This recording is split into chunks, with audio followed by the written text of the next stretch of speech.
Namaste. Welcome to Guru Krupa video number 5. Today is Guru Varam, Thursday, May 26, 2016.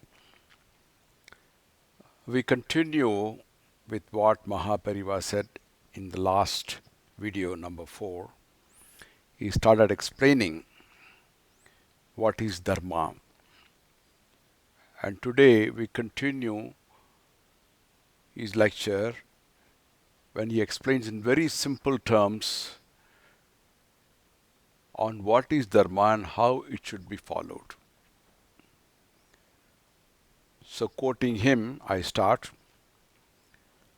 The great importance attached to bhakti or devotion in all religions is founded on the belief of God, the need for divine support for virtuous conduct. Ordinarily, it is not possible or easy to develop faith in or devotion to God expressed in abstract terms. For the common people, devotion must take the form of practical steps. That is how rituals originated. Sandhya Vandana, the namaz, and other forms of prayer are examples of such rituals. The religious teach people their duties, how they must conduct themselves to God in the very midst of their worldly life. Love everyone, live a life of sacrifice, serve mankind. Such are the teachings of various religions. If a man lives according to these tenets, it is believed that his soul will reach God after it departs from his body. Those who ascribe to Advaita or non-dualism declare that the soul will become one with the Godhead.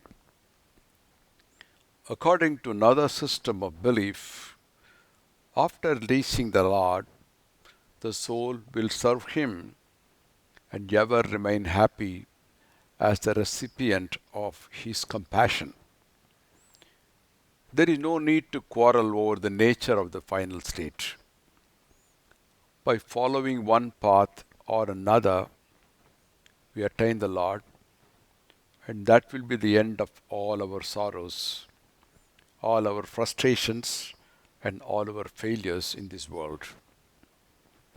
There will now be nothing but bliss, full and everlasting. No more than this we need to know for the present. If the Paramatman is to draw us unto himself, we must, without fail, perform our duties to him as well as to the world. It is these duties that constitute what is called Dharma. Again, it is Dharma that serves us when we dwell in our body and when we cease to dwell in it. It serves us in life and afterlife. When we are in this world, we must do that which would take us to a desirable state after we depart from it. We take an insurance policy so that our relatives will be able to take care of themselves when we are gone. But is it not far more important to ensure that we'll be happy in our afterlife? Dharma is our afterlife insurance. But in this life too, it is Dharma that gives us peace and happiness. There is no need to be doubtful or confused about the Dharma we ought to follow. We are all steeped in the Dharma that our great men have pursued from generation to generation. They have inwardly realized eternal beatitude, and we know for certain that they lived without any care, unlike people in our own generation who are always discontented and are embroiled in agitations and demonstrations of all kinds. All we need to do is to follow the Dharma that they practiced. If we try to create a new Dharma for ourselves, it might mean trouble. And all the time, we would be torn by doubts as to whether it would bring us good or whether it would give rise to evil. It is best for us to follow the Dharma practiced by the great men of the past, the Dharma of our forefathers. Man is subject to all kinds of hardships and misfortunes. To remind ourselves of this, we eat the bitter flowers of the neem tree on New Year's Day, that is on the very first day of the Tamil year. We accept the bitterness of life. During the Pongal ceremony, which is celebrated almost towards the close of the year, we have sugar cane to chew. If we have only sweetness in the beginning, we may have to experience bitterness towards the end. We must not have any aversion for the bitter, but welcome it as a medicine administered by Mother Nature or by Dharma. If we do so in due course, we will learn to regard any experience, even if it were unpleasant, as a sweet one. Great indeed were the misfortunes suffered by Lord Sri Rama during his exile in the forest. To a son going on a long journey, the mother gives food to take with him. Kausalya does the same when her son Rama leaves for the forest, but she does so after much thought, for she wants the food to last during all the 14 years of his exile.